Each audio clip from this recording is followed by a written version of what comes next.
Welcome back to The Roast, Part 2 edition. It is currently Monday afternoon, so it's not the Sunday roast, it's the Monday roast. We're here to cover the 3 Sunday games. We're a bit dusty, we're a bit hungover, tail between the legs a little bit, we're hurting a little bit. Das, how are you, my guy? Yeah, I'm probably a bit better than you, Jev. You actually had to go to work today, so I got to sit in the cot most of the day. How'd you go to work? You must have been doggies, you and Morgs. Yeah, I wasn't great when I woke up. Wasn't too bad. Just got into it. Didn't have a coffee till about midday. I needed it to get me going again. Now I'm sitting at home pretty buggered. We're actually on another podcast, Fancast AFL's podcast tonight. We've never met these guys before, so we're going to go chat with them, and then we'll post where we're going to be on that. I don't know what we're going to talk about. I've currently got like a marathon strength hydrolyte here and a cup of green tea to get me going to get to this pod. So we're hurting a bit. So in case you know, Das turned 30 on Saturday. It was awesome. And then Sunday, me and Morgs took him out. So about midday, we went to a nice, probably the fanciest Chinese restaurant I've ever been to, Das, in Crown Casino called Silk. It was unbelievable.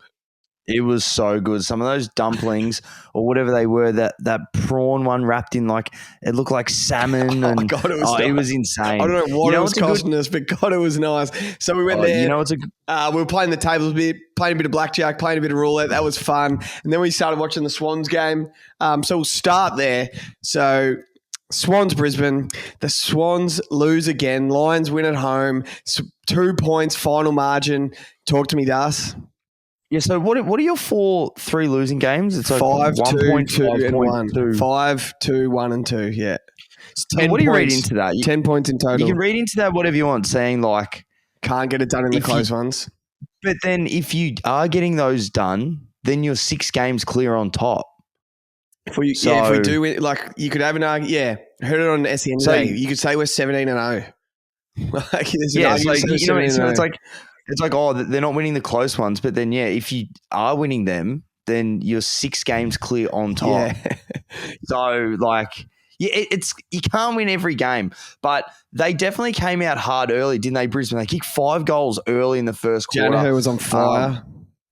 Joe Danaher was kicking unbelievable goals. Chad Warner's goal in the first quarter. He just gets a goal every week. For a midfielder to pay $1.21 for an anytime snag, you think he's so short, but he just kicks one every week. Then it said in the second quarter, I'm not sure if anyone was watching the game, it had the pressure gauge and it had the Swans at like 220 and Brisbane were at the lowest like point 0. in that second quarter. Yeah, they were practically at 0. And then you guys come out and kick 6 goals in the second quarter to their 1 and you're like, all right, game on here. And then the Swans obviously came back a little bit more, kicking another 2 goals in the second quarter. In the third quarter, Brisbane only kicked 1, and then they sort of brought it home real strong in that last quarter. It could have been anyone's game in the end. You guys had a couple of really good entries. What's that goal? What's his name? Brian Shadow Brain or whatever? Brain or something. He had a really good last quarter and last couple of minutes, didn't he? I'd never heard of him before.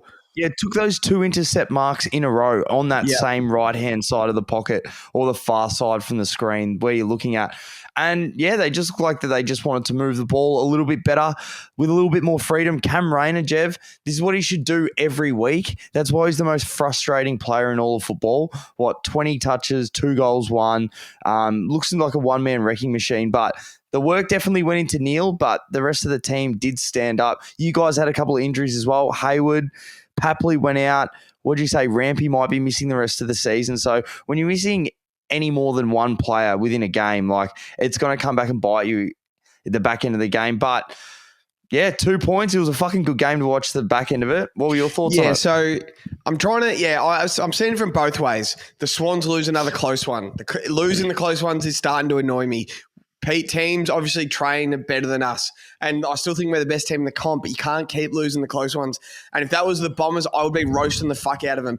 But then I see it from the glass of we lost Rampy and Papley before halftime. They didn't play the second half. John Longmire said Will Hayward was out at halftime, and then he still played. He played the second half on one leg. He got jabbed up. He was fucking sore. So we're basically we were down to 1 on the bench at the Gabba. They're the hottest team in the comp. Early slot, it was hot, and we were within a kick of winning it. we were up with a minute to go, down with 56 seconds to go, and then it was in our forward line with 20 seconds to go to have a chance to win it. So it's a bit of a tough one. I definitely think Heaney's slowing down as a midfielder a bit. I don't think it's too bad. I know he's got a buggered thumb. It hasn't been reported yet, but in all my Swan sources are telling me his thumb's probably a bit worse than he's letting play on. He's just dealing with it. But I don't know if you heard the means test today with Kingy. With Papley going out, it might just force Heaney to become a forward to sort of take his position again for a couple of weeks. And then Mills will play this week. So then Mills comes back. More midfield time for Parker. Not sure about Rowbottom. But yeah, we've gone there without Rowbottom, Mills and McInerney. We've lost Papley, Rampy before halftime, and Hayward is injured. And we've lost by 2 points to, they were the number one seed on Jared and Kingy's seedings today, the Lions. So you can see it from both points. I'm annoyed at losing, but we've lost 4 games by a combined total of 10 points. Like, I'm not too worried about that. I losing a close one grand final day, all these, or a prelim final by 3 points, all these close losses will start making more sense. Like, we just couldn't win the close ones. But yesterday, I'm like, it is what it is. We gave ourselves a chance to win. Like, Archie has just thrown one on his left foot and hit it sweet as. So I'm like, he must be a left footer. Then he had another shot to win it that he took on his right foot, with like 30 seconds left. I'm like, so he's a fucking right footer. He's just kicked this one out of his ass on his left. It was a great game of footy. I think it might be the grand final preview, Das. High caliber game of footy, not too high scoring. So both teams sort of like, well, let's not let the other team we won't go shootout 120 to 110. Like, set up defensively, didn't let the other team, don't get beaten by what you know.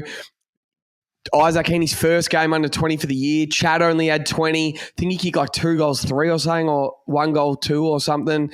Errol kicked a goal, but he only had 27, not those big 40 numbers we had. So it was, we kept Lockie Neal down. So no, both coaches sort of played, let's not get beaten by what we know. They sort of played it like it would grand final day. And yeah, Brisbane came out on top. They are third on the ladder. Like, they're hot right now, Das. It was definitely more of a finals game, Jeff, as you did mention, especially with that scoreline, more pressure, because that's what it does. That's what it'll do in finals. Everything tightens up a touch. It's definitely not as free flowing, and the pressure is up, which it was. Now, so you're gonna have to go to StatMate on this one. I screenshot all the markets with my fucking. Your laptop's a lemon. It is a lemon, and it's got rid of all the fucking. I must be out of memory, but. Do you have any stats that they give you on StatMate? Yeah, so I can see here Hugh McCluggage paid $21 for 3. Yeah, that's awesome. Which is nice. What else have we got? And then disposals. Robbie Fox paid 10-1 for 25 disposals. That's right. No, it's for 20 disposals. He paid 26-1 for 25 disposals. And then it was just, there isn't a heap of stats. We know Joe Danaher was about $1. I think he's about $2.20 for 3. Did he kick 3? Did he? Yep. Yeah. Yeah, he did. And then 3 early. Yeah. He kicked 3 goals, 3. Hayward 2. That would have paid that was about $2.80. Rayner for 2 would have been nice, about $3. But yeah, Corey Warner, Chad's brother, came on as the sub. I think Wicks is out of favour. Old Dr. Pepper is out of favour. And now Corey Warner's going to get his chance at that spot the next couple of weeks of just that manic pressure forward, just work up and back and up and back, and no one's there to see him. He's just got to work his ass off. So he gets his shot, and if he grabs it with both hands, he could be playing prelim final, could be playing grand final day with his brother. So it's pretty exciting for him. Who's in luck now that Rampy's out? I don't know. Maybe Mills just plays the half back. I think this. Yeah, I think he's just a midfielder for the Swans. But maybe Mills goes to half back. Maybe Robbie Fox probably actually. We've played him as a forward a bit this year that sort of plays on, like does a job on like a Jacob Wiedering or a what's his name for the Lions, Harris Andrews. Sort of just he puts himself on him, but maybe he fills that void like he did against Jeremy Cameron grand final day. Mills sort of chops him out back there as well. So who knows? We've got Cunningham and Lloyd. I really don't know how they'll do it, but yeah. There's 5 games to go. It'll be interesting to see. As I said, you guys are still going to finish on top. I've actually done a ladder just before Jev. Yep. So I'll go through that at the end of the roast, and I'll tell you exactly who is playing in the grand final and how they are getting there. But nonetheless, it was a great win by the Lions at home. It's always going to be tough to beat them up there, especially when in this sort of form. It's the start of the year when we did our predictions. This is one that you just be like, if they're in form, you just might drop it. Yeah, for sure. They're a good team at home. Yeah, you know? this is one. Yeah, start of the year, you go, we lose to the Lions at the Gabba, but yeah, it is what it is. Next game, Das. I felt like this was the easiest tip of the week. And I know on the last pod you said you take the Melbourne points. I thought Freo were absolute certainties. They've won by 50. They've beaten them by 50 points. We haven't seen a heap of this game. We were watching the Swans game. We were walking to Marvel. Then we were watching the Blues game. We saw little bits and pieces, but they just handled business at home. You got anything to say about this? Melbourne are in absolute shambles. In the midfield, down, up forward, like no one kicks the goals for them. Van Ruin's like a pseudo, like ruckman forward. Disco Turner is just better on the dance floor than he is on the football field. Like they've just got like they brought in like Jack Billings just to be Jack Billings, like just you know to be what I mean? average. Like, they brought in average to be average. Like what is he in this side? Like I just don't know. Bailey Fritsch has had a horrendous second half of the year. Once that midfield and the balls coming inside have definitely dried up. He has not had his lick of the ice cream. I thought Cozzy, like he's so up and down. Jake Bowie's just not there. McVee, like actually he played all right. Neil Bullen, 16 touches, 16 kilometres run. Oliver's definitely fallen off. Like we've seen that. He's only had the 18 touches. And Rivers, he cooked us in the multi, only had 19. So did Heaney as well. Fuck. But both of them having 19 touches. It absolutely fucking kills us. But let's give some acknowledgement to Freo. So I end up going back and watching the highlights. Their run and almost like GWS, their deliberate forward handballs, just like, let's go. But everyone else has to be set up for that. You can't be too staggered. Yeah. So once you see someone get a free part of the play, everyone then has to run off their man and push up and get involved in it. Because then if there is a turnover, then you can at least get your numbers there, harass, and at least try and create a ball up, or then even better, try and win the ball back yourselves. So Michael Walters, he's had a couple of injury scares. Did his hammy, I think, twice earlier in the year. He kicked 4, a miss, kicked 4. Treacy Pizza Hut kicked 3 goals too, so he's right on his stat line. Stir kicked 2, and then it was just an absolute midfield dominance. Brayshaw had 41, Sarong 36 and a goal, which I'm pretty sure he almost gets to 3 Brownlow votes, and Hayden Young had 28 touches. So they're a fucking good team. David King today said Hayden Young is the 3rd best player in the competition right now off the last month of champion data. Wow. He must be in some fucking form. Well, I need to watch more Freo and Freo closer to see like how good he really is. I'm sure Freo supporters know it. Like he's he's good. Like he doesn't get a fuck ton of it, but I think just because when he's still like he's a defender at heart, so most of the time when he's a surgeon from half back, he does make these right decisions, and I think he gets graded really highly from those mid coming inside forward 50. Yeah, they must get graded really high from like those kicks. Yeah, I think and then they turn into scores. He's taking his halfback skills to more forward half touches, and yeah, so he's had 56. He's played 56% forward half here. He's just a good player. 9 score involvements, 3 goal assists. He's kicked 2 behinds. So could he kick 2 goals, had an all-time day. His fantasy points aren't huge. So he had a few more turnovers, but he's a good footballer. Das, the D's owe Clayton Oliver $10 million over the next 7 years. Did you hear Kane Corns talking about if they had to trade that contract, they'd have to put their first rounder on. Like we'll give Adelaide Clayton Oliver and our first rounder to get rid of that contract. Yeah. How unbelievable is that? It's how bad that contract is. That's like an NBA bad contract. It was like not that it was a bad contract because it's worked out to be really good for Detroit, but like how the Rams had to get rid of Jared Goff. And you had to tap. They had extra money and they're like, and we'll give you a couple of picks as well. Like, take him as a sweetener. Yeah. But Jared Goff's actually good. Yeah, it's fucking crazy. And it's, you can blame it on the preseason. So if you had to predict next year, we're at $1.90 either way. We've been doing this a few times this pod. We get this Clayton Oliver again next year. He does a full preseason, no interruptions, nothing. We get this exact same Clayton Oliver next year, or we get the Clayton Oliver that's in the conversation for the 40 All-Australian spot. Which one would you pick? This Clayton Oliver. Yeah, you reckon he's done? I just reckon when there's so much more young talent coming through and he's like been there, like he was on top for a long time. Like how many best and fairest did he win? Oh, yeah. Like I could be wrong. As you said, it's just like a question now, but I just think there's so many more guys that have gone past him. They were talking about like and that Melbourne's best ever player and stuff. They're like he was everything he was doing. He's like he most contested possessions ever in like his 8th season. Yeah. Like most clearances ever in club's history since being recorded since like, I don't know, like 2000s or whatever. So obviously I know you're getting rid of a lot of players there, but he was on an all-time career. Yeah. Oh, yeah. Oh, yeah. He was had the flag. You thought they were going to win maybe 3 or 4 flags with that team, which they haven't. They're obviously not going to win it this year. I don't know where they're going to get better next year. They have to hopefully try and land a big fish like a Waterman up forward. Hopefully Rivers can keep going better. Hopefully you can keep Gawn healthy, get Petrarca back. And then, I don't know, maybe you do trade Oliver and try and get something for it. I honestly don't know. I've got no sourcing on this, just some rumblings and stuff. I do not think if Clayton Oliver's at Melbourne next year that Christian Petrarca will play at Melbourne. And I've said this a couple of times. I have a feeling something's gone bad. He's lost the trust. Like Petrarca doesn't trust Oliver anymore. He didn't like how he was handled.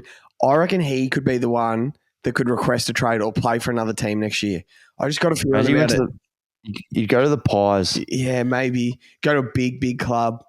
Pies. How weird is it how you and me would both say the Dogs and the Hawks are better than Melbourne and Port Adelaide, but Melbourne and Port Adelaide could finish in the 8 above them both. I think the Dogs and Hawks are like 5 goals better than both of them, but Port Adelaide will probably make the 8. They're like probably a lock to make the 8, and Melbourne will probably sneak in, and only maybe one of Hawthorn and the Dogs will make it. No, I don't have Melbourne making it. You don't have it making it? No. I don't blame you. I'll go through it in a minute. Especially with Gawn being injured. I don't know their draw. Actually, I'll have a look at a draw and I'll tell you if they're going to make it. I'm going to have a quick look at their draw now. Do you have any stats for this game? I'll go on stat, mate. You give me some. Is there any big odds? Oh, yeah. Well, I'm sure whatever it gives you. So Brayshaw had 40. Jordan Clark paid $6 for a goal. Beautiful. That would have been nice. Michael Walters paid 34-1 for 4. Awesome. And then disposals. Andrew Brayshaw paid 18-1 for 40. That's nice. Yeah, sick. That's awesome. And then he paid $6.25 for 35. Caleb Sarong was $5 for 35. It's nice. And did anyone from Melbourne or anything do anything nice? Nah, not really. They just stink. They are so boring.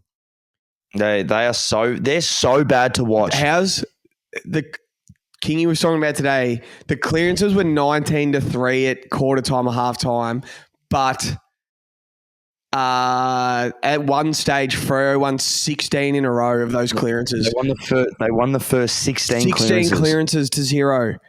And they reckon Harrison Petty is borderline uncompetitive. No, he's uncompetitive. Yeah. He stinks. I could have told you that as soon as I saw him lace up a pair of boots. I could have told you that, Jev. Harrison Petty will cry in a minute. No, we better not. He will. So it's a good win by the Dockers, Jev. And then we had one more game because we're getting close on an hour and a half in total. So we were there. We were there, Jev, but we weren't there. The lights are on, but no time. We were pretty pissed. We were in the viewing bar. We were watching. Sucking beers. There was holes in the beers. There was holes in the margaritas. There were margaritas. There's frozen margaritas at the viewing bar. And they were like pineapple. They were like these Cerveza, Bolter, frozen something, tequila. Oh, God, they were good. They were so good. What a shootout, though. Yeah, at the start, it was 9 goals 1 to 7 goals 2. It was actually an enjoyable game. We kicked 7 goals in the third. I remember we got some doggies calls from the umpires. We got some real ticky-tacky free kicks for us. Oh, yeah. I was just like, what's this? Anyway, we end up winning. Should have been more, you think, especially after Swans beat them at the SCG by 80 points. We only win by 17 or 19 points. But they came to play North. And we could make a genuine argument that Harry Sheezel is the best player in the AFL. Yep. He's actually unfucking believable. He's the best player at North. He's better than Wardlaw. Yep. He's better than LDU. Marky. Yep. He's easy. 35-2, and he stands out so much. So it was the first quarter. I think he got a smother in the middle of the ground, and we're like, we can make an argument that he's the best player in the comp. Like 10 seconds later, he's in the forward line. He just kicked a goal, and we're like, well, we can make an argument he's the best player in the comp. Like what he does, he does everything. He's the perfect guy that he could actually play All-Australian in all three phases of the ball. Yeah. He could be like a defensive All-Australian, a midfield All-Australian, forward. and a forward. Yeah. He could be a deep forward. He could be like an inside, like a winger. He could be a half back, a back pocket. Like he does it all. He's so fucking good. And I'll happily argue with anyone that doesn't think that he's like a top tier AFL player. He's had 35. Where is he in the pyramid? Yeah, he only just came in right at the bottom, and I'll tell you, he's shooting up. He's in better form than Heaney right now. He's in better form than Nick Dacos right now. He's going That's up, what we said. up. Once Sheezel gets into the pyramid, like he'll be there for 10 years out. He's like Bont. Yeah. Unless they're injured, like they just don't leave. He's going so high. It'll probably be next week. Not this week, next week. I'll do the next pyramid, and he's going so high. Das, been in this game. I can't tell the difference between these two teams. I reckon they are the same team. If they swap jumpers, it would probably be the same result. I think you're very similar to North Melbourne at the Carlton. I think Sheezel was the best player on the field. Cripps is good. He's probably going to win the Brownlow. Charlie was probably a bit too classy for the field. He stood out as the best forward on the field. But Comben gave you guys a bath. He did.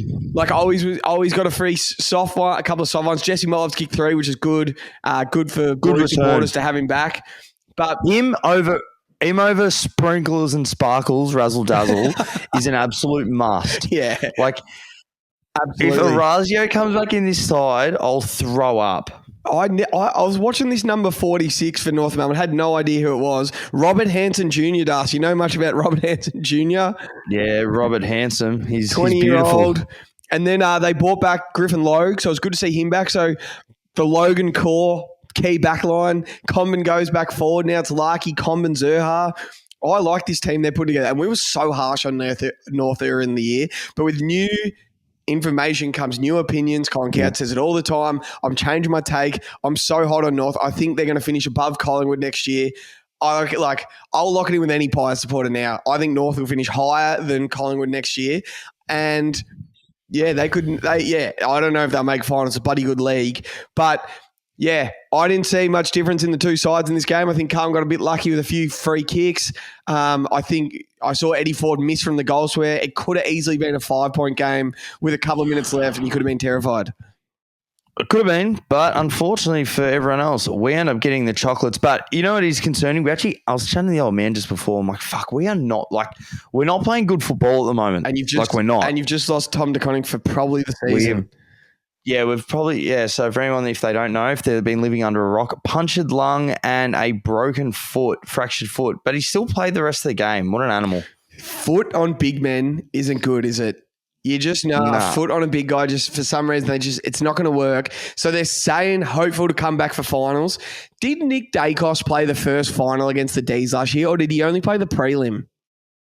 Prelim, I'm almost certain. He came back because they won that first final when he wasn't playing, and then he came back ready to go prelim, didn't he? Yeah, I thought that. Yes, he had like 8 weeks off. Yeah, I'm almost certain that's what happened. Because I remember he was there in a tracksuit. Yeah, because they banked on him winning. They banked on him winning so he could get that extra week off. I'll quickly go check. Yeah, no, I'm almost certain. Adams, McCreary, Chris. Yeah, no Dacos. Yeah, so he missed the first final. So you've got to hope you get that top 2 or 3 finish, and you just go without DeConning for that first final, and he comes back prelim. Hopefully, that's what you've got. That's going to be the goal, I reckon. Honestly, we're so lucky that we have a pit net in the wing. Like most clubs don't have a second ruckman. As people say, you can rip Melbourne as much as they want. They had Luke Jackson. They drafted him to be Gawn's replacement, the future, all this stuff. He got too good too quick. He had an all-time grand final, and he got paid $1 million to go back home to WA. That's stiff for Melbourne. That's stiff. You draft a guy and he goes. Then No, you know, they get then Brody they get Grundy. Grundy in. Sorry. Yeah, and then they get rid of him. So that's their own fault. They've been two good blokes. I know Kane Corns is ruthless to that, but Brody Grundy's like, I'm not just fucking playing twos. You want it out. But they've tried twice to get Gorn's replacement and they just fucking couldn't get him. It just hasn't worked out. So you are lucky to have a Pitnet. Good win. It gives you that little bit of a buffer. Are you outright second with some clearance? 48. So you're 2 points clear second. So we've got Port Adelaide. I don't know the orders, but it's definitely Port this week. It's Friday night, which is unbelievable that you play. Yeah. You've played Sunday, and then you're playing Friday night. It's just weird. That's right. Yeah, so we've got Port Adelaide, St Kilda, Collingwood, West Coast, North you Melbourne, Port, Richmond. Then Collingwood at the G, Saturday night. Then you play St Kilda, Hawthorn at the G. Hawthorn. Then West Coast. St Kilda? No, West Coast, then St Kilda. Oh, there you go. So hopefully we get through them. So this is what I've done, Jev. So I've done the ladder predictor on the AFL website. And I must have gone biased with a couple of teams. So it finishes on top. Sydney, Carlton second, Brisbane third, Fremantle fourth. Yep. Geelong fifth, Giants sixth, Hawthorn seventh, and the Western Bulldogs eighth. So you've got so the first final, when I've gone through, for some reason I just can see all the home teams winning. So I see the Swans beating Freo at the SCG. Blues beating the Lions. I see the Cats the Dogs. Will that be at the MCG or at GMHBA? I'm hoping GMHBA. That Farmer's Yard for finals. For finals, they might make it the MCG, which I don't mind because they lost to them on the weekend, so you can see them coming back beating them. Yeah. See the Giants beating the Hawks, so Hawks getting eliminated, good season, and us beating Brisbane at the MCG. So you've got Port and Essendon out. Yeah. And Melbourne. Then Fremantle versus Geelong, which they win. Yep. Then I've got the Lions versus the Giants, where the Lions win. Yep. At home. Then Sydney versus Brisbane, the SCG, Sydney win. Carlton, and then Carlton versus Fremantle at the MCG. And then that is our Swans-Carlton grand final. Love it, bro. Love it. Unbelievable. That's it. Unbelievable. So that is, I'm sure some people disagree. But I'm sure a lot do. Who'd you tip in Carlton Hawthorn MCG a couple of weeks from now? We win. You reckon? Well, if I think that we're going to try and make the second spot, I think we have to win it. I'm going back to your fixture. I reckon. I think we get McGovern back this week as well. It's good. Which will definitely help our back line. If you beat Port, you beat Collingwood, you beat West Coast 100%, you can afford to drop the game to Hawthorn and still finish second, and you'll probably beat Hawthorn.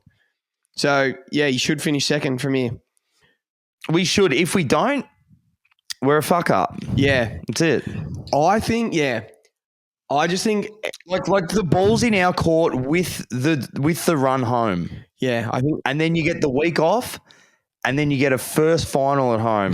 Hopefully against like at the MCG, you get a first final to get yourself into a prelim. You win that, you have a week off. Like same as you guys. Like lock it up, get yourself right, have the week off before the first final, and just win at home. You'd hate to drop one game and Brisbane and then you got to go travel undefeated from here, and you end up having to go to the Gabba week one. Then you lose, and then your second final, all of a sudden you're playing the Hawks or the Dogs or Geelong at the MCG. Like it's fucked. Yeah, it can happen so it's quickly. Such a different path. Imagine you get the Giants at the G second final. It's such a different path to the Cup. Like it's so important. Just. You got to win the first one, like try and make second, win that first one, and then it's whatever happens from there happens from there. Because at least you know you got a home prelim, but they're hard to win. So, at least you've got there, you've given yourself your best chance, and if you don't win on the night, well, fuck. It's the perfect recipe. Win the first final, home prelim, win that, you're in the grand final. It's the recipe you want, but you can do it other ways. We've seen it done before. The Dogs came from fucking 7th. I saw my old man today. He goes, I listened to your podcast. Geez, you didn't miss the pies. I was like, fuck them. Fuck them.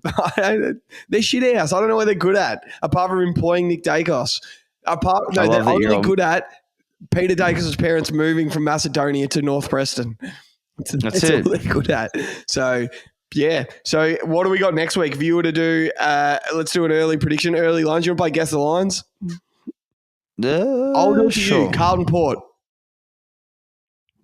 What do I think the line is? What's at home for us? Maybe 13 points? You have got 15.5 points. North All right. versus Geelong under the lid. No, that's in Tassie, I think, actually. I think it's in Tassie. Bloodstone. 28 points. 24.5. Geelong favourites. I'd take those North points for sure. Gold Coast. Yeah, you just got to keep backing them, don't you? Oh, yeah. Gold Coast, Brisbane at the Gold Coast.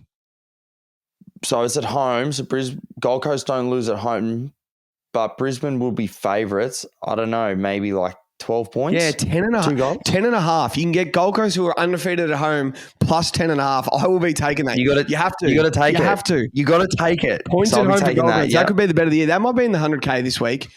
That should be. St Kilda, Essendon, your game, your favourite game. You have the Saints winning this head-to-head. What is the line? Essendon will be favourite, I'm assuming.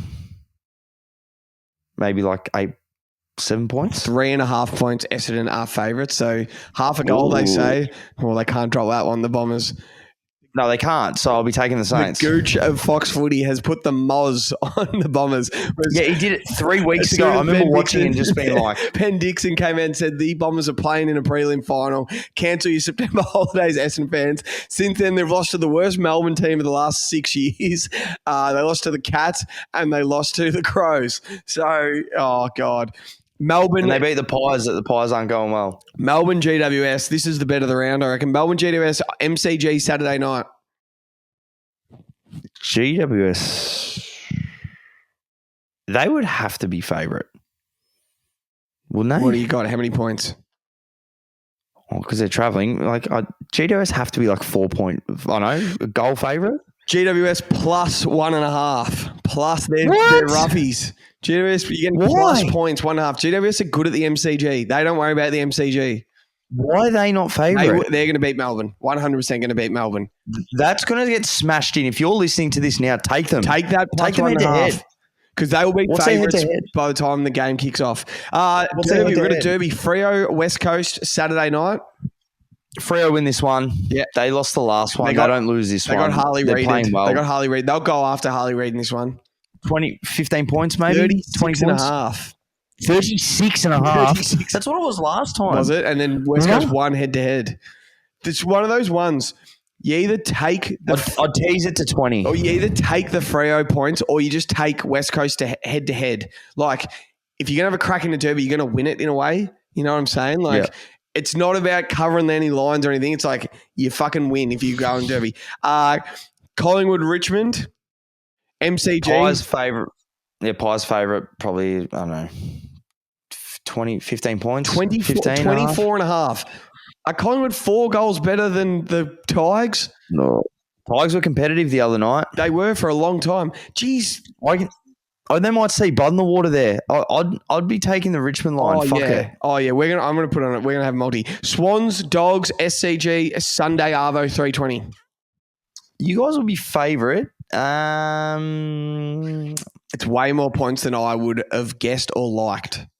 Like 17? Yeah, 16 and a half. Wow, that's a lot. GWS, the Dogs are in good form, plus 16.5 points or minus 16.5. It was pretty weird. Kingy on SEN today said the Dogs feel like they're anyone, anywhere sort of team. Like Bevo doesn't care, anyone, anywhere. We bring Treloar, Bont, Libba, we bring our forwards, we bring Lob, backline, anyone, anywhere. And then I'm like, anyone, anywhere except Port Adelaide on a sunny Saturday arvo at Adelaide Oval where you fucking dogged it. Like anyone, anywhere, as long as it's at Marvel Stadium sort of thing. Like we'll see. If they were... I was going to take the Dogs line because they're being competitive. They beat us. They beat Geelong. But maybe they get a reality check and the Swans come back and just give them a 20-point win. Yeah. Maybe I'll take the Swans. I'm just going to leave that one. And then last round, you're going to like this one. Adelaide Hawthorn, Sunday Arvo, Adelaide Oval. You. Adelaide are probably favourite because they're at home. Maybe by like 3 points or something. Minus 1.5. So we're taking that Hawks line for sure. Adelaide put out the 100%. most inexperienced team on the weekend against Essendon and beat them, which is funny. So there's a couple of lines in here. But you know how many they had heaps of injuries on the weekend. Do we both like the North line 24.5, or do you reckon leave it? North 24.5. It's got some talent on the field. It's in Tassie. It's going to be low scoring. Geelong are low scoring as it is. We're taking the Suns plus 10.5. We're leaving St Kilda, Essendon. We're taking the Giants plus 1.5, basically head to head. Yeah.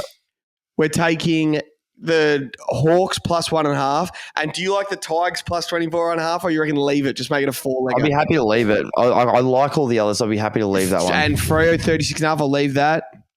Leave and it. we're not touching Carlton minus 15.5 off a 4-fucking-day break. That is 4 legs. That pays 13-1. You can odds boost to 15-1. I love it. I love it, Deb. So do I. Let's go. That's awesome. Hey, I'll see you in about 2 hours, and we're going to head in. We're going to do the other pod, and we're going to talk some shit. Yeah, I don't know what we're going to talk about. I know one of them's a Bombers supporter, so he might not like us very much to us. Let's rip in. We'll see. All right, peace, brother. And then we're recording the pod tomorrow. Yeah, back into it for the week. Round 20. Oh, we got to do 4x100. We'll talk about it in the pod. We're opening another group. Yeah, we're 2 possessions off. So, fuck. Collect. Fuck. See you, bro. All right. See you, bro. Chances are you're about to lose. For free and confidential support, call 1-800-858-858 or visit gamblinghelponline.org.au.